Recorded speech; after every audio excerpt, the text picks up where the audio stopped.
मेरे बच्चे, क्या तुम्हारी माँ इतनी निर्दय हो सकती है जो तुम्हारे दुख को न समझ सके?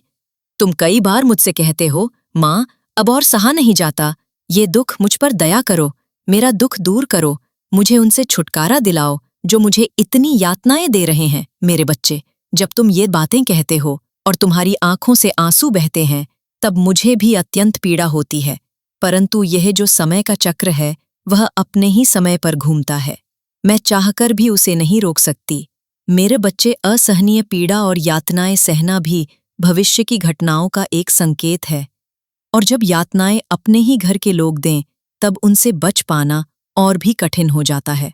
पर तुम्हारे पास केवल दो ही विकल्प हैं, या तो सहते रहो या फिर इस परिस्थिति से बाहर निकलने के लिए कोई रास्ता खोजो। जो भी हो रहा है वह कहीं ना कहीं तुम्हारे पूर्व जन्म के कर्मों का ही बंधन है। इंसान का शरीर तो हर जन्म में बदलता है, लेकिन उसके कर्म उसकी आत्मा के साथ सदा के लिए जुड़े रहते हैं। वह आत्मा जो अनंत और अविनाशी है, जिसकी कोई मृत्यु नहीं होती।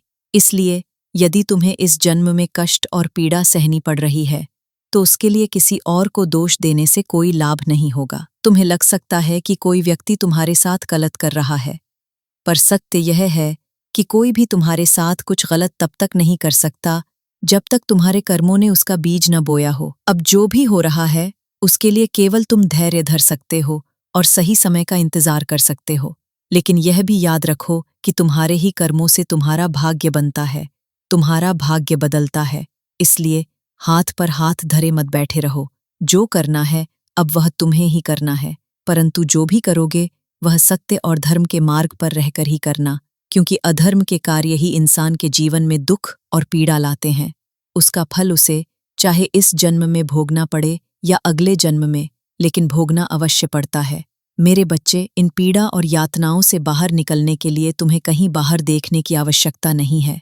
अगर तुम मुझ पर विश्वास करते हो तो यह भी विश्वास करो कि तुम्हारे सच्चे हृदय, करुणामय मन और धर्म के रास्ते पर चलने से शीघ्र ही तुम्हारे कष्ट दूर हो जाएंगे। बस अपने मन में किसी के लिए कोई गलत भावना, द्वेष या क्रोध मत रखना। अपना मन संपूर्ण रूप से पवित्र और दूसरों के लिए सद्भावना से भरा हुआ रखना। तुम्हारी माँ हर पल तुम्हारे साथ है।